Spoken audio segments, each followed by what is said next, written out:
Chelsea Elizabeth Manning. Born Bradley Edward Manning.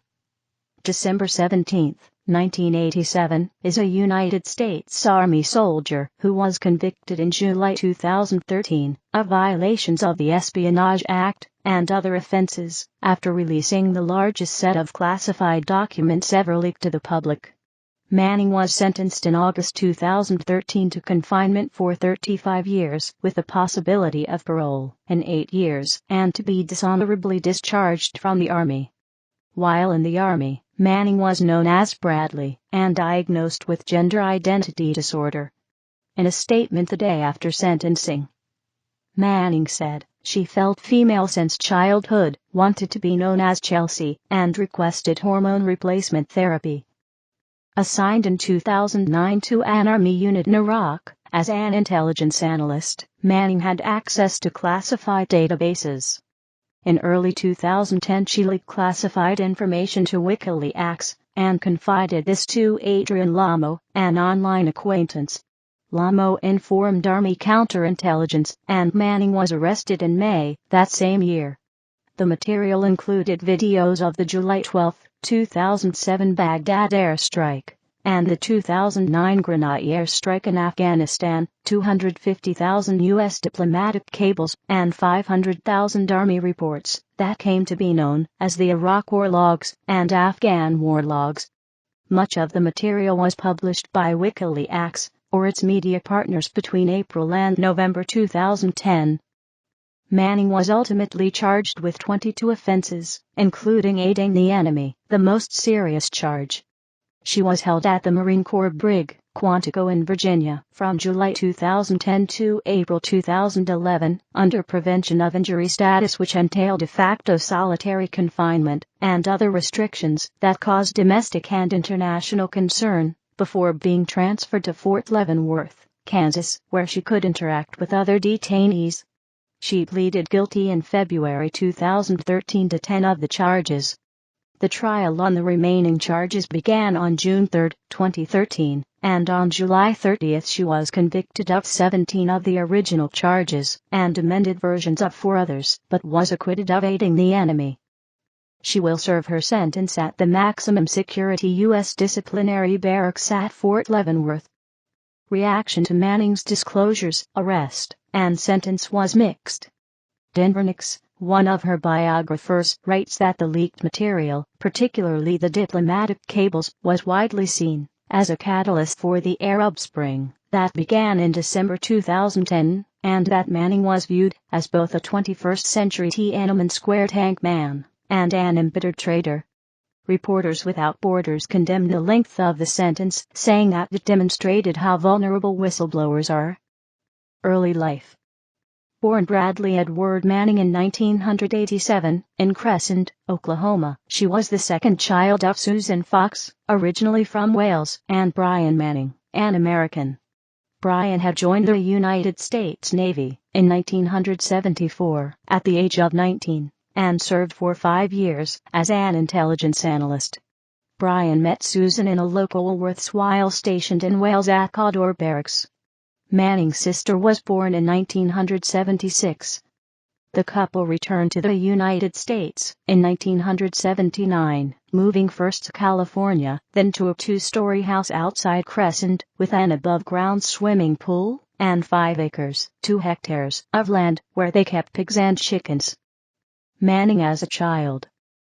Manning's sister Casey, 11 years her senior, told the court-martial that both their parents were alcoholics, and that their mother had drunk continually while pregnant. David Moulton, a Navy psychiatrist and captain, told the court that Manning's facial features showed signs of fetal alcohol syndrome. Casey became Manning's principal caregiver, waking at night to make the baby a bottle. The court heard that Manning was fed only milk and baby food until the age of 2, and was always small for her age. As an adult she reached just 5 feet 2 and 1.57 m, and weighed around 105 pounds, 47.6 kilograms. Manning's father took a job as an information technology manager for a rental car agency, which meant he had to travel. The family lived several miles out of town and Manning's mother was unable to drive. She spent her days drinking, while Manning was left largely to fend for herself, playing with Legos or on the computer. Brian would stock up on food before his trips and leave pre-signed checks that Casey mailed to pay the bills. A neighbor said that whenever Manning's elementary school went on field trips, she would give her own son extra food or money so he could make sure Manning had something to eat. Friends and neighbors considered the Mannings a troubled family. Parents divorced, moved to Wales. Those who knew Manning said that even as a child, she always had a mind of her own. She was an atheist who was openly opposed to religion, for example, remaining silent during the part of the Pledge of Allegiance that refers to God. In a 2011 interview, Manning's father said, "People need to understand that he's a young man that had a happy life growing up." He also said that Manning excelled at the saxophone, science, and computers, creating her first website at the age of 10. Manning taught herself how to use PowerPoint, won the grand prize 3 years in a row at the local science fair, and in 6th grade took top prize at a statewide quiz bowl. High Street in Haverfordwest, Wales, where Manning went to secondary school. A childhood friend of Manning's, speaking about a conversation they had when Manning was 13, said he told me he was gay. He also stated that her home life was not good and that Manning's father was very controlling. Around this time, Manning's parents divorced, and she and her mother Susan moved out of the house to a rented apartment in Crescent, Oklahoma. Susan's instability continued, and in 1998 she attempted suicide. Manning's sister had to drive them to the hospital, with Manning sitting in the back of the car trying to make sure their mother was still breathing. Manning's father remarried in 2000, the same year as his divorce. His new wife was also named Susan, and had a son from a previous relationship. Manning apparently reacted badly when the son changed his surname to Manning too. She started taking running jumps at the walls, telling her mother, "I'm nobody now." In November 2001, Manning and her mother left the United States and moved to Haverfordwest, Wales, where her mother had family. Manning attended the town's Tasker Millward Secondary School. A school friend there told Ed Caesar for the Sunday Times that Manning's personality was unique, extremely unique. Very quirky, very opinionated, very political, very clever, very articulate. Manning's interest in computers continued, and in 2003, she and a friend set up a website, angeldine.com, a message board that offered games and music downloads. Manning became the target of bullying at the school because she was the only American and was viewed as effeminate. She was living as a boy at that time. Manning had identified the two friends in Oklahoma as gay, but was not open about it at school in Wales. The students would imitate her accent, and apparently abandoned her once during a camping trip. Her aunt told the Washington Post that Manning awoke to an empty camp one morning, after everyone else packed up their tents and left without her. Returned to the United States. Manning feared that her mother was becoming too ill to cope, so in 2005, at the age of 17, Manning returned to the United States. She moved in with her father in Oklahoma City, where he was living with his second wife and her child. Manning got a job as a developer with a software company, Zoto, and was apparently happy for a time, but was let go after 4 months. Her boss told the Washington Post that on a few occasions, Manning had just locked up and would simply sit and stare, and in the end communication became too difficult. The boss told the newspaper that nobody's been taking care of this kid for a really long time. Manning was by then living as an openly gay man. Her relationship with her father was apparently good, but there were problems between Manning and her stepmother. In March 2006, Manning reportedly threatened her stepmother with a knife during an argument about Manning's failure to get another job. The stepmother called the police and Manning was asked to leave the house. Manning drove to Tulsa in a pickup truck her father had given her, at first sleeping in it, then moving in with a friend from school. The two of them got jobs at Incredible Pizza in April. Then Manning spent time in Chicago before running out of money and again having nowhere to stay. her mother arranged for Brian's sister, Deborah, a lawyer in Potomac, Maryland, to take Manning, and Nix writes that the 15 months Manning spent with her aunt were among the most stable of her life. Manning had a boyfriend, took several low-paid jobs, and spent a semester studying history and English at Montgomery College, but left after failing an exam. Military service. Enlistment in the Army. Manning's father spent weeks in the fall of 2007 asking her to consider joining the Army. Hoping to gain a college education through the GI Bill, and perhaps to study for a PhD in physics, she enlisted in September that year. She told her Army supervisor later that she had also hoped joining such a masculine environment would resolve her gender identity disorder. Manning began basic training at Fort Leonard Wood, Missouri, on October 2, 2007. She wrote that she soon realized she was neither physically nor mentally prepared for it.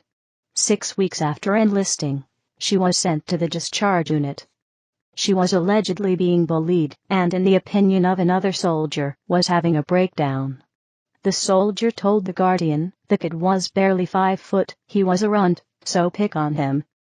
He's crazy, pick on him. He's a faggot, pick on him." The guy took it from every side. He couldn't please anyone. Denver Nix writes that Manning, who was used to being bullied, fought back if the drill sergeant screamed at her. She would scream at them to the point where they started calling her General Manning. The decision to discharge her was revoked, and she started basic training again in January 2008. After graduating in April, she moved to Fort Huachuca, Arizona, where she trained as an intelligence analyst, receiving a TS/PSY security clearance, top secret/sensitive compartmented information. According to Nix, the security clearance, combined with the digitization of classified information and the government's policy of sharing it widely, gave Manning access to an unprecedented amount of material. Nix writes that Manning was reprimanded while at Fort Huachuca for posting 3 video messages to friends on YouTube in which she described the inside of the Sensitive Compartmented Information Facility SCIF, where she worked. Moved to Fort Drum, deployment to Iraq. In September 2009. In August 2008, Manning was sent to Fort Drum in Jefferson County, New York, where she joined the 2nd Brigade Combat Team, 10th Mountain Division, and trained for deployment to Iraq. It was while stationed there in the fall of 2008 that she met Tyler Watkins, who was studying neuroscience and psychology at Brandeis University, near Boston. Watkins was her first serious relationship, and she posted happily on Facebook about it, regularly traveling 300 miles to Boston on visits. Watkins introduced her to a network of friends and the university's hacker community. She also visited Boston University's Hackerspace workshop, known as Builds, and met its founder, David House, the MIT researcher, who was later allowed to visit her in jail. In November 2008, she gave an anonymous interview to a high school reporter during a rally in Syracuse in support of gay marriage, saying, "I was kicked out of my home, and I once lost my job. The world is not moving fast enough for us at home, work, or the battlefield. I've been living a double life. I can't make a statement. I can't be caught in an act. I hope the public support changes. I do hope to do that before ET's expiration of term of service."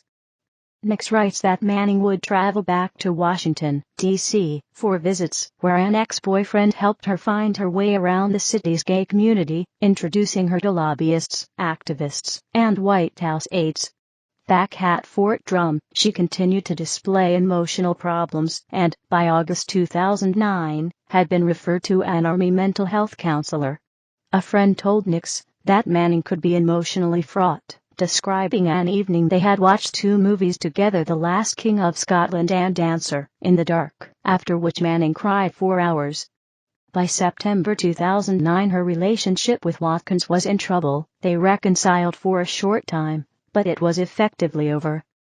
After 4 weeks at the Joint Readiness Training Center, JRTC, in Fort Polk, Louisiana, Manning was deployed to Forward Operating Base Hammer, near Baghdad, arriving in October 2009. From her workstation there, she had access to CPRNet, the Secret Internet Protocol Router Network, and JWICS, the Joint Worldwide Intelligence Communications System.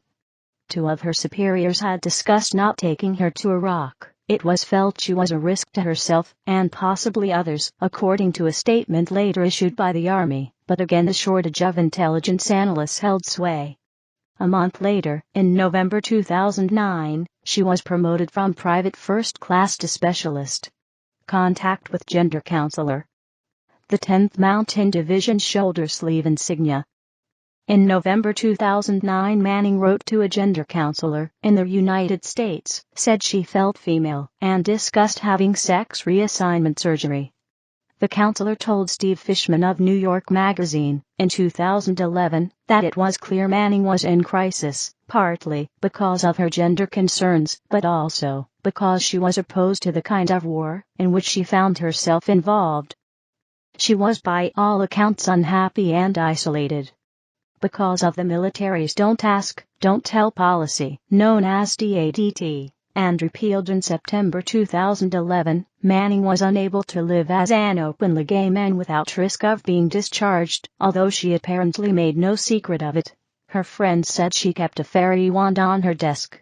When she told her roommate she was attracted to men, he responded by suggesting they not speak to each other. Manning's working conditions, which consisted of 14 to 15-hour night shifts in a dimly lit, secured room, did not help her emotional well-being. On December 20, 2009, during a counseling session with two colleagues to discuss her poor timekeeping, Manning was told she would lose her one day off a week for persistent lateness. She responded by overturning a table, damaging a computer that was sitting on it. A sergeant moved Manning away from the weapons rack, and other soldiers pinned her arms behind her back and dragged her out of the room. Several witnesses to the incident believed her access to sensitive material ought to have been withdrawn at that point. The following month, January 2010, she began posting on Facebook that she felt hopeless and alone. Release of material to WikiLeaks. Manning said her first contact with WikiLeaks took place in January 2010, when she began to interact with them on IRC and Jabber. She had first noticed them toward the end of November 2009, when they posted 570,000 pager messages from the September 11 attacks. Items of historical significance of two wars: Iraq and Afghanistan. Significant activity, SIGEX, between the 1st of January 2004 and 2359, the 31st of December 2009. Extracts from CSV documents from Department of Defense and CD&E database. These items have already been sanitized of any source identifying information. You might need to sit on this information for 90 to 180 days to best send and distribute such a large amount of data to a large audience and protect the source. This is one of the most significant documents of our time, removing the fog of war and revealing the true nature of 21st century asymmetric warfare. Have a good day.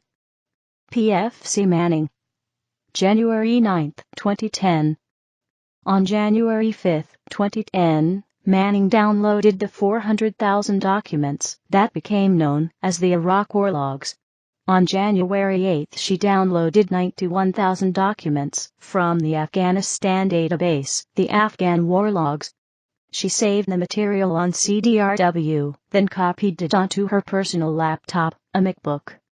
The next day she wrote a message in a REDM.txt file, CRITE, which she told the court was initially intended for the Washington Post. Manning copied the files from her laptop to an South Dakota card for her camera so that she could take it with her to the United States while on R&R leave. Army investigators later found the South Dakota card in Manning's basement room in her aunt's home in Potomac, Maryland. On January 23, Manning flew to the United States via Germany for 2 weeks of leave. It was during this visit that she first went out dressed as a woman, wearing a wig and makeup. After her arrest, her former partner, Tyler Watkins, told Wired that Manning had said during the visit that she had found some sensitive information and was considering leaking it. Manning contacted the Washington Post and New York Times to ask if they were interested in the material. The Post reporter did not sound interested, and the Times did not return the call. She decided instead to pass it to WikiLeaks, and on February 3 sent them the Iraq and Afghan war logs via Tor. She returned to Iraq on February 11, with no acknowledgement from WikiLeaks that they had received the files. On or around February 18 she passed WikiLeaks a diplomatic cable, dated January 13, 2010, from their U.S. Embassy in Reykjavik, Iceland. They published it within hours, which suggested to Manning that they had received the other material too. She found the Baghdad helicopter attack, collateral murder video, in a judge advocate's directory, and passed it to WikiLeaks on or around February 21. In late March she sent them a video of the May 2009 Grenadier airstrike in Afghanistan. This was the video later removed and apparently destroyed by Daniel Domscheit-Berg when he left the organization. Between March 28 and April 9 she downloaded the 250,000 diplomatic cables and uploaded them to a WikiLeaks Dropbox on April 10. Manning told the court that, during her interaction with WikiLeaks on IRC and Jabber, she developed a friendship with someone there, believed to be Julian Assange, although neither knew the other's name, which she said made her feel she could be herself. Army investigators found 14 to 15 pages of encrypted chats in unallocated space on her MacBook's hard drive between Manning and someone believed to be Assange. She wrote in a statement that the more she had tried to fit in at work, the more alienated she became from everyone around her. The relationship with WikiLeaks had given her a brief respite from the isolation and anxiety. Email to supervisor, recommended discharge. On April 24, 2010, Manning sent an email to her supervisor, Master Sergeant Paul Adkins, with the subject line "My problem," that she was suffering from gender identity disorder. She attached a photograph of herself dressed as a woman, and with the file name Brina JPG. She wrote, "This is my problem. I've had signs of it for a very long time. It's caused problems within my family. I thought a career in the military would get rid of it. It's not something I seek out for attention, and I've been trying very, very hard to get rid of it by placing myself in situations where it would be impossible. But it's not going away. It's haunting me more and more as I get older. Now, the consequences of it are dire, at a time when it's causing me great pain in itself."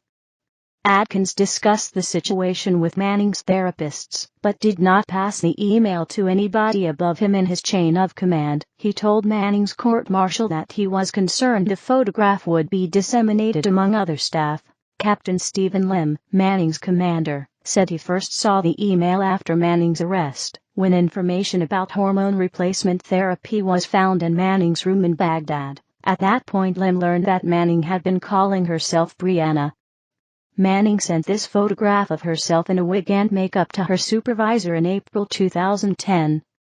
Manning told Adrian Lamo that she had set up Twitter and YouTube accounts as Brianna to give her female identity a digital presence, writing to Lamo, "I wouldn't mind going to prison for the rest of my life, or being executed so much, if it wasn't for the possibility of having pictures of me plastered all over the world press. As a boy, the CPU is not made for this motherboard." On April 30 she posted on Facebook that she was utterly lost, and over the next few days wrote that she was not a piece of equipment, and was beyond frustrated and livid after being lectured by ex-boyfriend despite months of relationship ambiguity. On May 7 she seemed to spiral out of control. According to Army witnesses, she was found curled in a fetal position in a storage cupboard. She had a knife at her feet and had cut the words "I want" into a vinyl chair. A few hours later she had an altercation with a female intelligence analyst, Specialist Yerlana Showman, during which she punched Showman in the face. The brigade psychiatrist recommended a discharge, referring to an occupational problem and adjustment disorder. Manning's supervisor removed the bolt from her weapon, making it unable to fire, and she was sent to work in the supply office, although at this point her security clearance remained in place. As punishment for the altercation, she was demoted from Specialist, E4, to Private First Class, E3, 3 days before her arrest on May 27. Ellen Nakashima writes that, on May 9, Manning contacted Jonathan Odell, a gay American novelist in Minneapolis, via Facebook, leaving a message that she wanted to speak to him in confidence. She said she had been involved in some very high-profile events, albeit as a nameless individual thus far. On May 19, according to Army investigators, she emailed Derek Schmiedel, a mathematician she had met in Boston, and told him she had been the source of the Baghdad airstrike video. 2 days later, she began the series of chats with Adrian Lamo that led to her arrest. Awards and Service Medals. First row National Defense Service Medal, Iraq Campaign Medal, 2nd row Global War on Terrorism Service Medal, Army Service Ribbon, Army Overseas Service Ribbon. Publication of leaked material. WikiLeaks. Julian Assange and Daniel Domscheit-Berg at the Chaos Communication Congress, Berlin, December 2009. WikiLeaks was set up in late 2006 as a disclosure portal, initially using the Wikipedia model, where volunteers would write up restricted or legally threatened material submitted by whistleblowers. It was Julian Assange, an Australian internet activist and journalist, and the de facto editor-in-chief of WikiLeaks, who had the idea of creating what Ben Lorry called an open-source, democratic intelligence agency. The open editing aspect was soon abandoned, but the site remained open for anonymous submissions. According to Daniel Domscheit-Berg, a former WikiLeaks spokesperson, part of the WikiLeaks security concept was that they did not know who their sources were. The New York Times wrote in December 2010 that the U.S. government was trying to discover whether Assange had been a passive recipient of material from Manning, or had encouraged or helped her to extract the files. If the latter, Assange could be charged with conspiracy. Manning told Lamo in May 2010 that she had developed a working relationship with Assange, communicating directly with him using an encrypted internet conferencing service, but knew little about him. WikiLeaks did not identify Manning as their source. Army investigators found pages of chats on Manning's computer between Manning and someone believed to be Julian Assange. Nix writes that, despite this, no decisive evidence was found of Assange offering Manning any direction. Reykjavik 13. Further information published by WikiLeaks. On February 18, 2010, WikiLeaks posted the first of the material from Manning. The diplomatic cable from the U.S. Embassy in Reykjavik, a document now known as Reykjavik 13. On March 15, WikiLeaks posted a 32-page report written in 2008 by the U.S. Department of Defense about WikiLeaks itself, and on March 29 it posted U.S. State Department profiles of politicians in Iceland. Baghdad airstrike. Further information, July 12, 2007, Baghdad airstrike. Manning said she gave WikiLeaks the July 12, 2007 Baghdad airstrike video in early 2010. WikiLeaks named the Baghdad airstrike video Collateral Murder, and Assange released it on April 5, 2010, during a press conference at the National Press Club in Washington, D.C. The video showed an American helicopter firing on a group of men in Baghdad, one of them a journalist, and 2 other Reuters employees carrying cameras that the pilots mistook for anti-tank grenade launchers, RPG-7. The helicopter also fired on a van that had stopped to help the injured members of the first group. 2 children in the van were wounded, and their father was killed. The Washington Post wrote that it was this video, viewed by millions, that put WikiLeaks on the map. According to Nix, Manning emailed a superior officer after the video aired and tried to persuade her that it was the same version as the one stored on CPRNet. Nix writes that it seemed as though Manning wanted to be caught. Afghan war logs, Iraq war logs. Further information, Afghan war documents leak and Iraq war documents leak. WikiLeaks and 3 media partners. The New York Times, The Guardian and Der Spiegel began publishing the 91,731 documents that became known as the Afghan War Logs on July 25, 2010.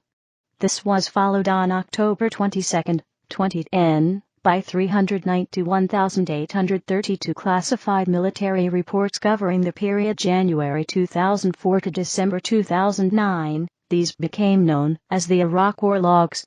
Nix writes that the publication of the former was a watershed moment, the beginning of the information age exploding upon itself. Diplomatic cables, Guantanamo Bay files. Further information, United States diplomatic cables leak and Guantanamo Bay files leak. Manning was also responsible for the Cablegate leak of 251,287 State Department cables written by 271 American embassies and consulates in 180 countries, dated December 1966 to February 2010. The cables were passed by Assange to his 3 media partners, plus El País and others, and published in stages from November 28, 2010, with the names of sources removed. WikiLeaks said it was the largest set of classified documents ever released into the public domain. The rest of the cables were published unredacted by WikiLeaks on September 1, 2011, after David Lee and Luke Harding of The Guardian inadvertently published the passphrase for a file that was still online. Nix writes that one Ethiopian journalist had to leave his country, and the U.S. government said it had to relocate several sources. Manning was also the source of the Guantanamo Bay files leak, obtained by WikiLeaks in 2010 and published by the New York Times on April 24, 2011. Grenadier airstrike. Further information, Grenadier airstrike. Manning said she gave WikiLeaks a video in late March 2010 of the Grenadier airstrike in Afghanistan. The airstrike occurred on May 4, 2009, in the village of Grenadier, Afghanistan, killing 86 to 147 Afghan civilians. The video was never published. Julian Assange said in March 2013 that Daniel Domscheit-Berg had taken it with him when he left WikiLeaks, and had apparently destroyed it. Manning and Adrian Lamo. First contact. Adrian Lamo left and wired Kevin Poulsen, right, in 2001. The person in the middle, Kevin Mitnick, had no involvement in the Manning case. On May 20, 2010, Manning contacted Adrian Lamo, a former Grey Hat hacker convicted in 2004 of having accessed the New York Times computer network 2 years earlier without permission. Lamo had been profiled that day by Kevin Poulsen in Wired magazine. The story said Lamo had been involuntarily hospitalized and diagnosed with Asperger's syndrome. Poulsen, by then a reporter, was himself a former hacker who had used Lamo as a source several times since 2000. Indeed, it was Poulsen who, in 2002, had told the New York Times that Lamo had gained unauthorized access to its network. Poulsen then wrote the story up for security focus. Lamo would hack into a system, tell the organization, then offer to fix their security, often using Poulsen as a go-between. Lamo said Manning sent him several encrypted emails on May 20. He said he was unable to decrypt them, but replied anyway, and invited the emailer to chat on AOL. Lamo said he later turned the emails over to the FBI without having read them. Chats. In a series of chats between May 21 and 25, Manning, using the handle Bradass87, told Lamo that she had leaked classified material. She introduced herself as an Army intelligence analyst, and within 17 minutes, without waiting for a reply, alluded to the leaks. May 21, 2010, 1:41 and 12 seconds p.m. Bradass87, hi. 1:44 and 4 seconds p.m. Bradass87, how are you? 1:47 and 1 second p.m. Bradass87, am an Army intelligence analyst, deployed to eastern Baghdad, pending discharge for adjustment disorder in lieu of gender identity disorder.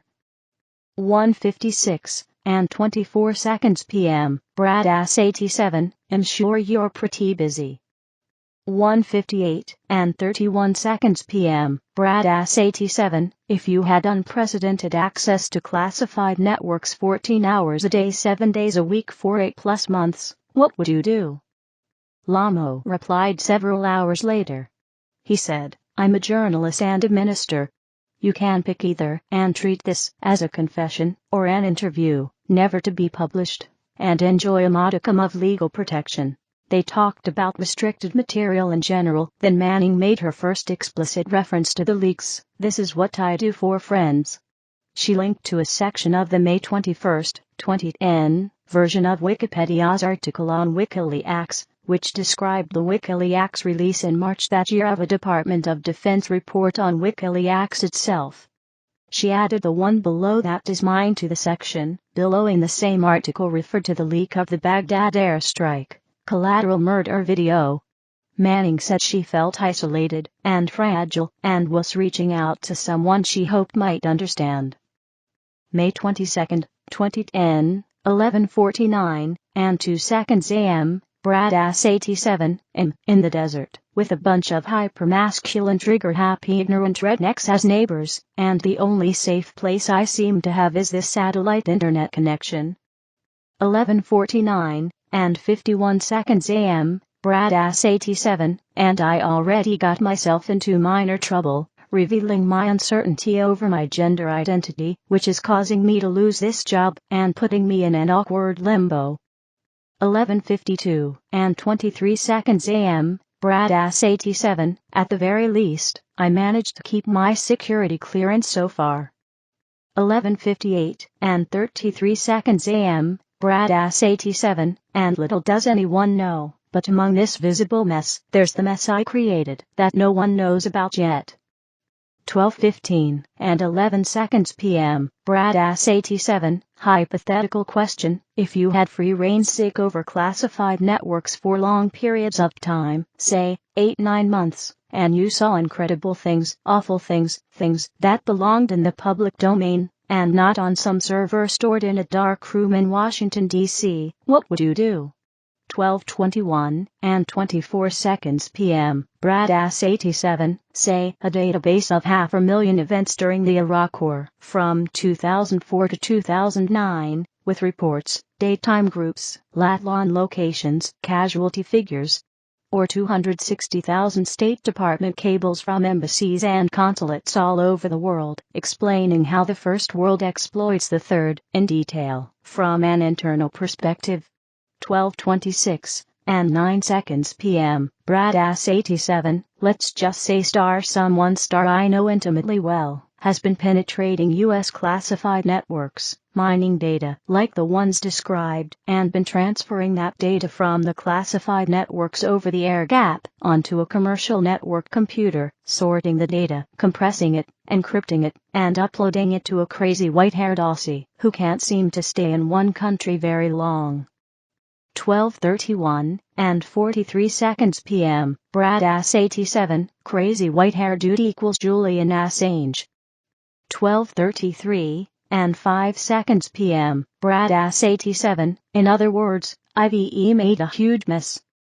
Manning said she had started to help WikiLeaks around Thanksgiving in November 2009, which fell on November 26 that year, after WikiLeaks had released the 9/11-pager messages. The messages were released on November 25. She told Lamo she had recognized that the messages came from an NSA database, and that seeing them had made her feel comfortable about stepping forward. Lamo asked what kind of material Manning was dealing with. Manning replied, crazy, almost criminal political back dealings, the non-PR versions of world events and crises. Although she said she dealt with Assange directly, Manning also said Assange had adopted a deliberate policy of knowing very little about her, telling Manning, "Lead to me." May 22, 2010, 1:11 and 54 seconds p.m. Brad Ass 87, and it's important that it gets out, I feel, for some bizarre reason. 1:12 and 2 seconds p.m. Brad Ass 87, it might actually change something. 1:13 and 10 seconds p.m. Brad Ass 87, I just don't wish to be a part of it. At least not now. I'm not ready. I wouldn't mind going to prison for the rest of my life, or being executed so much, if it wasn't for the possibility of having pictures of me plastered all over the world press as a boy. 1:14 and 11 seconds p.m. Brad Ass 87, I've totally lost my mind, I make no sense, the CPU is not made for this motherboard. 1:39 and 3 seconds p.m. Brad Ass 87, I can't believe what I'm confessing to you. Lamo again assured her that she was speaking in confidence. Manning wrote, but I'm not a source for you, I'm talking to you, as someone who needs moral and emotional fucking support, and Lamo replied, I told you, none of this is for print. Manning said, the incident that had affected her the most was when 15 detainees had been arrested by the Iraqi Federal Police for printing anti-Iraqi literature. She was asked by the army to find out who the bad guys were, and discovered that the detainees had followed what Manning said was a corruption trail within the Iraqi cabinet. She reported this to her commanding officer, but said he didn't want to hear any of it. She said the officer told her to help the Iraqi police find more detainees. Manning said it made her realize, I was actively involved in something that I was completely against. She explained that I can't separate myself from others, I feel connected to everybody, like they were distant family, and cited Carl Sagan, Richard Feynman, and Elie Wiesel. She said she hoped the material would lead to hopefully worldwide discussion, debates, and reforms. If not, then sick we're doomed, as a species. She said she had downloaded the material onto music CDRWs, erased the music, and replaced it with a compressed split file. Part of the reason no one noticed, she said, was that staff were working 14 hours a day, 7 days a week, and people stopped caring after 3 weeks. May 25, 2010, to 12 and 23 seconds p.m., Brad Ass 87, so, it was a massive data spillage, facilitated by numerous factors, both physically, technically, and culturally. 2:13 and 2 seconds p.m., Brad Ass 87, perfect example of how not to do INFOSEC. 2:14 and 21 seconds p.m., Brad Ass 87, listened and lip-synced to Lady Gaga's Telephone, while exfiltrating possibly the largest data spillage in American history. 2:17 and 56 seconds p.m., Brad Ass 87, weak servers, weak logging, weak physical security, weak counterintelligence, inattentive signal analysis, a perfect storm. 2:22 and 47 seconds p.m., Brad Ass 87, I mean what, if I were someone more malicious. 2:23 and 25 seconds p.m., Brad Ass 87, I could have sold to Russia or China, and made bank. 2:23 and 36 seconds p.m., info@adrianlamo.com, why didn't you? 2:23 and 58 seconds p.m., Brad Ass 87, because it's public data. 2:24 and 46 seconds p.m., Brad Ass 87, it belongs in the public domain. 2:25 and 15 seconds p.m., Brad Ass 87, information should be free. Lamo approaches authorities, chat logs published.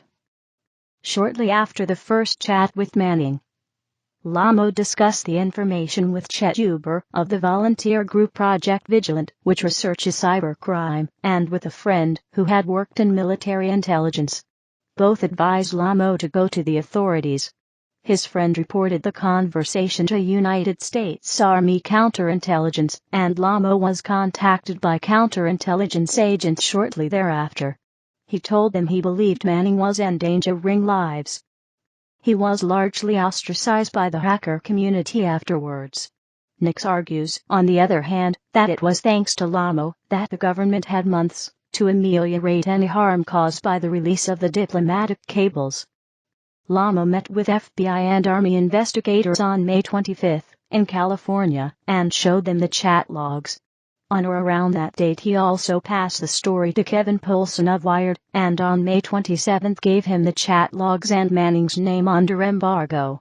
He met with the FBI again that day, at which point they told him Manning had been arrested in Iraq the day before. Pulse and Ankam broke the news of the arrest in Wired on June 6. Wired published around 25% of the chat logs on June 6 and 10, and the full logs in July 2011, after the material about Manning's gender identity disorder had appeared elsewhere. Legal proceedings. Arrest and charges. Further information, list of charges in United States v. Manning. Manning was arrested on May 27, 2010, and transferred 4 days later to Camp Reef-Jan in Kuwait 87. She was charged with several offenses in July, replaced by 22 charges in March 2011, including violations of Articles 92 and 134 of the Uniform Code of Military Justice, UCMJ, and of the Espionage Act. The most serious charge was aiding the enemy, a capital offense, although prosecutors said they would not seek the death penalty. Another charge, of which Manning was found guilty, read that Manning wantonly caused to be published on the Internet intelligence belonging to the U.S. government, having knowledge that intelligence published on the Internet is accessible to the enemy, which in the opinion of independent journalist Alexa O'Brien and Democracy Now!'s Amy Goodman, was an unprecedented charge in military law undue weight. Discuss and which Manning's defense called a made-up offense. Detention Manning WikiLeaks timeline 2009. Oct. Manning sent to Iraq. Nov. Manning finds Baghdad airstrike video.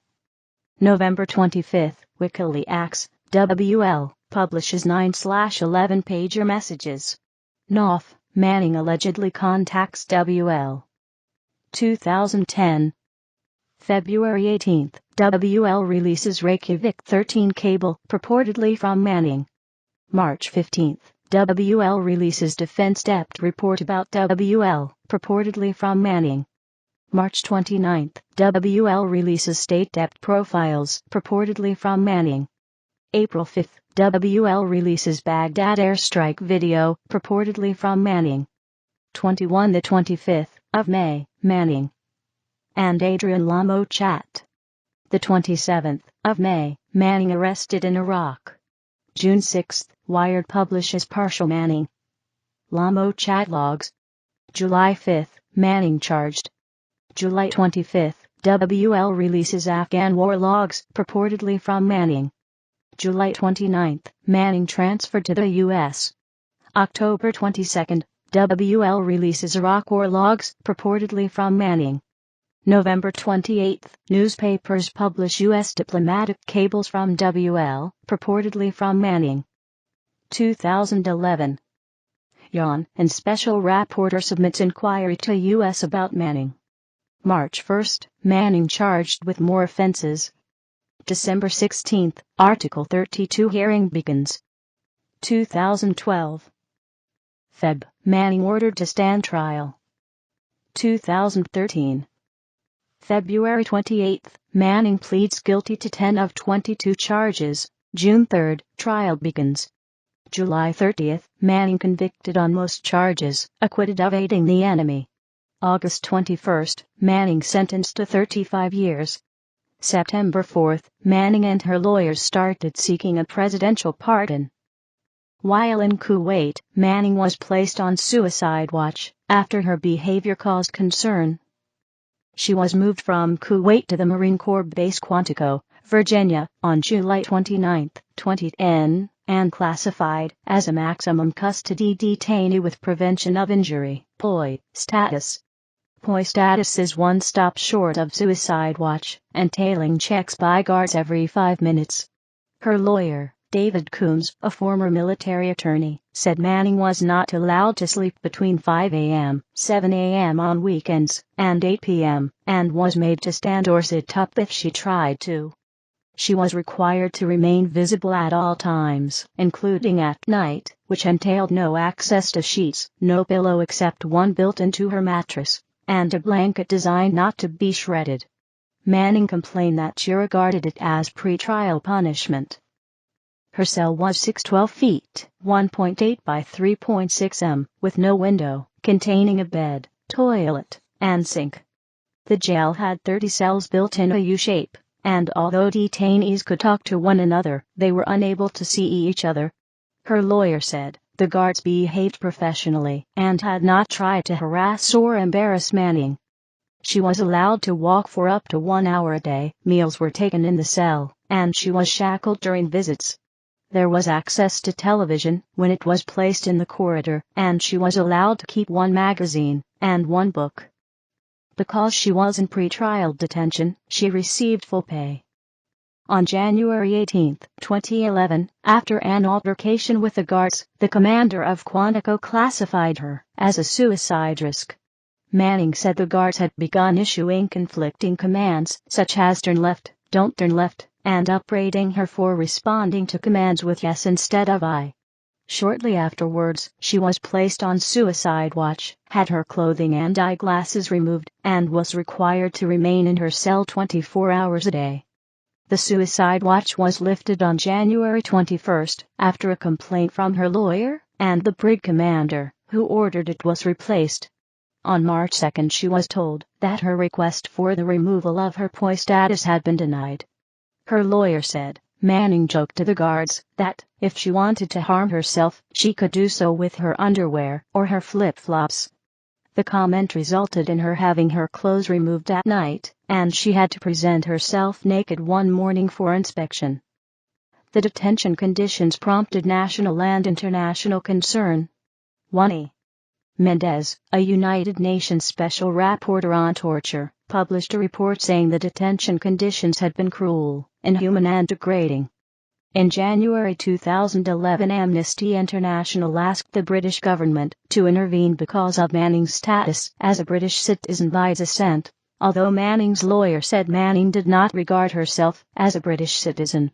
The controversy claimed a casualty in March that year, when State Department spokesman Philip J. Crowley criticized Manning's treatment and resigned 2 days later.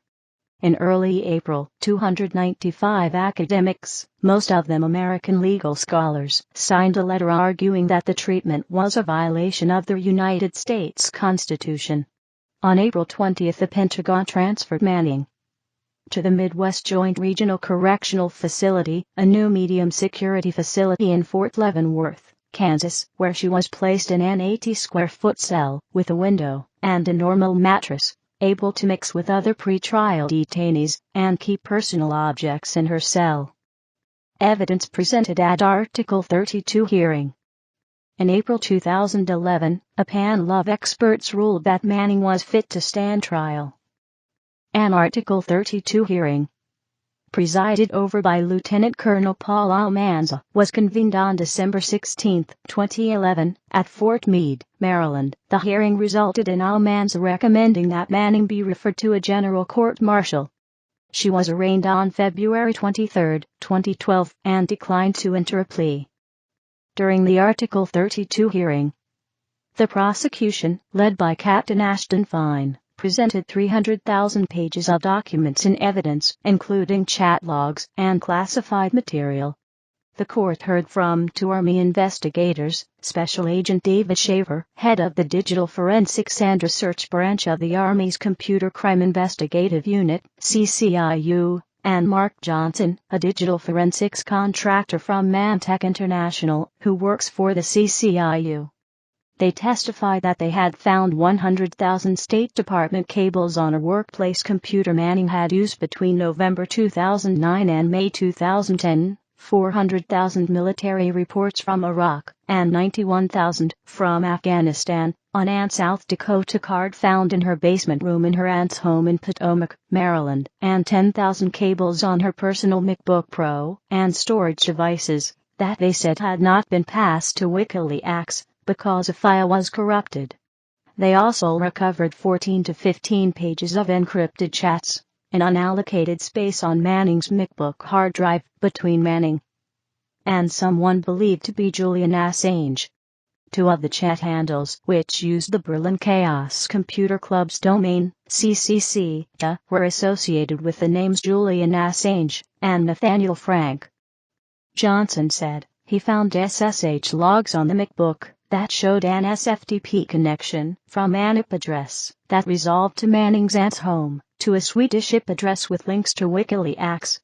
Also found was the text file named Read attached to the logs, and apparently written by Manning to Assange, which called the Iraq and Afghan war logs possibly one of the most significant documents of our time, removing the fog of war, and revealing the true nature of 21st century asymmetric warfare.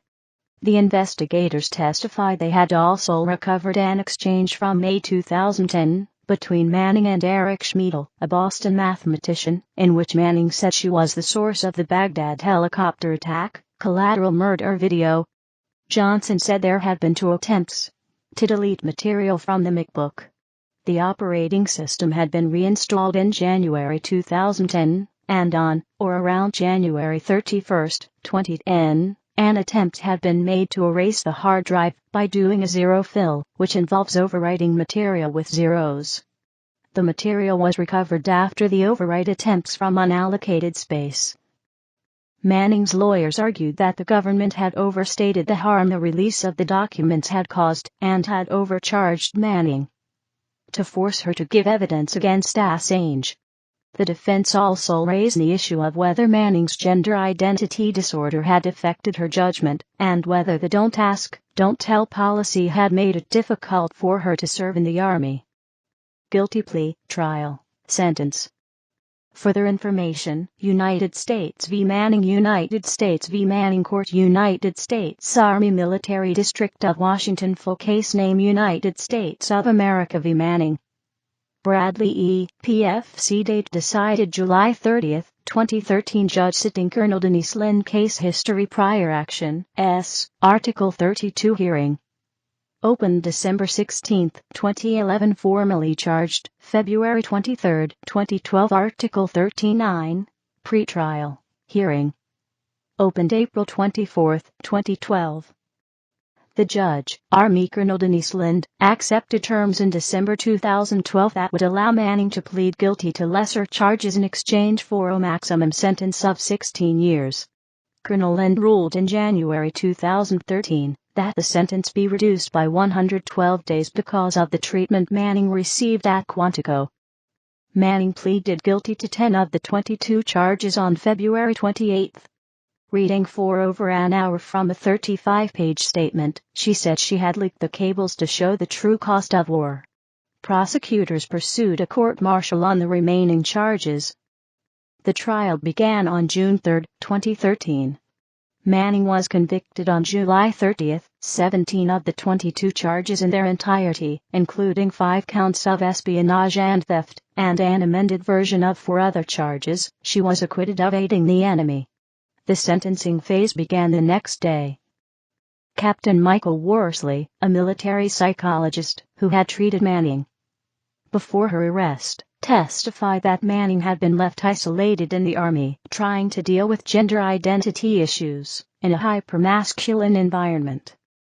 Captain David Molden, a psychiatrist who saw Manning after the arrest, said Manning had narcissistic traits and showed signs of both fetal alcohol syndrome and Asperger's syndrome. He said that, in leaking the material, Manning had been acting out a grandiose ideation. On August 14, Manning apologized to the court. "I am sorry that my actions hurt people. I'm sorry that they hurt the United States. I am sorry for the unintended consequences of my actions. When I made these decisions, I believed I was going to help people, not hurt people. At the time of my decisions, I was dealing with a lot of issues." Manning's offenses carried a maximum sentence of 90 years. The government asked for 60 years as a deterrent to others, while Manning's lawyer asked for no more than 25 years. She was sentenced on August 21 to 35 years imprisonment, reduction in rank to private, forfeiture of all pay and allowances, and a dishonorable discharge. She was given credit for 1,293 days of pre-trial confinement, including 112 days for her treatment at Quantico, and will be eligible for parole after serving 1/3 of the sentence. There may also be additional credit for good behavior, which means she could be released after 8 years. She is incarcerated at the United States Disciplinary Barracks at Fort Leavenworth, Kansas. Request for presidential pardon. On September 3, 2013, Manning's lawyer applied for a presidential pardon for his client. Combs filed a petition for pardon/commutation of sentence to President Obama through the pardon attorney at the Department of Justice and Secretary of the Army John M. McHugh. The petition was filed with the legal name Bradley Manning. Used male gender pronouns, and asked that Manning be pardoned outright or the sentence reduced to time served. Combs contended that Manning's disclosures did not cause any real damage and that the documents in question did not merit protection as they were not sensitive. The request for a pardon included a supporting letter from Amnesty International which said that Manning's leaks had exposed violations of human rights. Combs's letter touched on Manning's role as a whistleblower, asking that Manning be granted a full pardon or that her sentence be reduced to time served. Reaction to disclosures. The publication of the leaked material, particularly the diplomatic cables, attracted in-depth coverage across the globe, with several governments blocking websites that contained embarrassing details.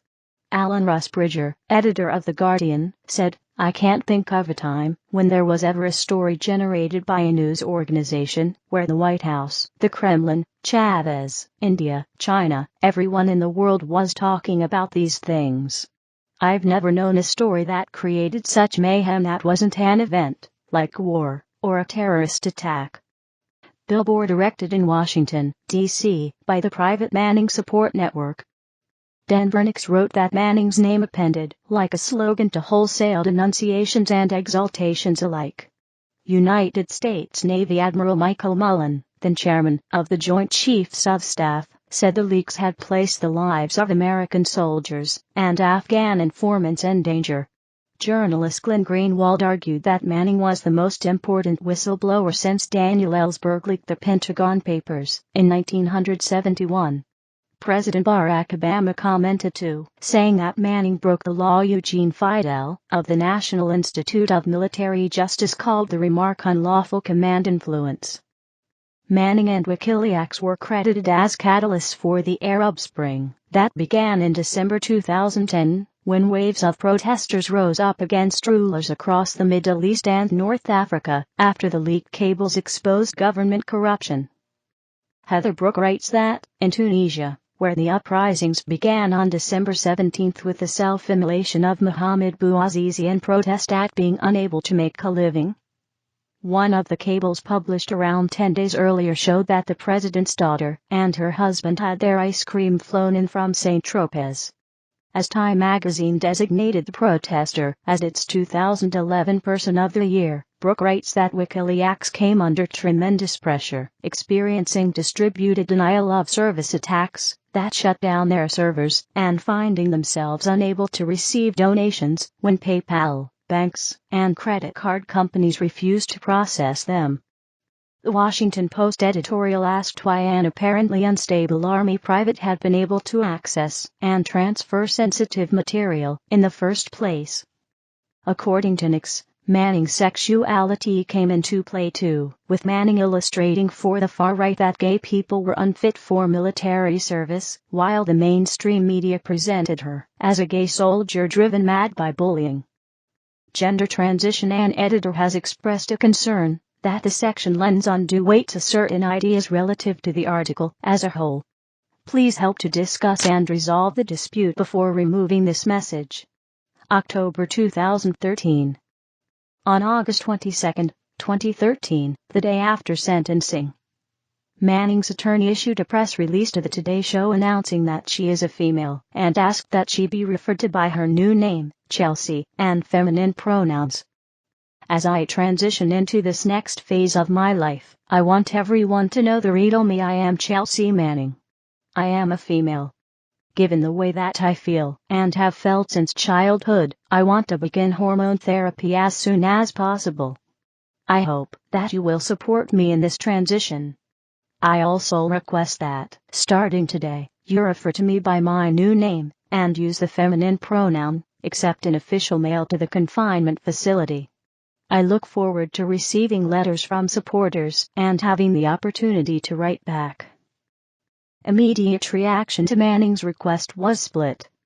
While Reuters, The Guardian and the Daily Mail changed name and pronouns immediately in accordance with Manning's request, many news outlets initially continued to use the former name and male pronouns, including CNN, ABC News, The Boston Globe, The New York Daily News, The New York Post, Politico, The Daily Telegraph, The Times, and The Los Angeles Times. Within a week, The Daily Telegraph and The Times had published stories referring to Manning as female, and ABC, The New York Daily News and Politico carried a story from AP using female pronouns. This split in usage itself was reported on in the media. The Gay and Lesbian Alliance Against Defamation, GLAAD, the National Lesbian and Gay Journalists Association, and the Human Rights Campaign, HRC, encouraged media outlets to refer to Manning by her self-identified name and pronoun. Several media outlets noted Wikipedia's early rename of the page title from Bradley Manning to Chelsea Manning in advance of other media sources. Wikipedia was then critiqued when the page was reverted to Bradley Manning a week later, including a critical blog post by Wikimedia Foundation Executive Director Sue Gardner. After further discussion, Manning's Wikipedia page was again renamed to Chelsea Manning on October 8, 2013.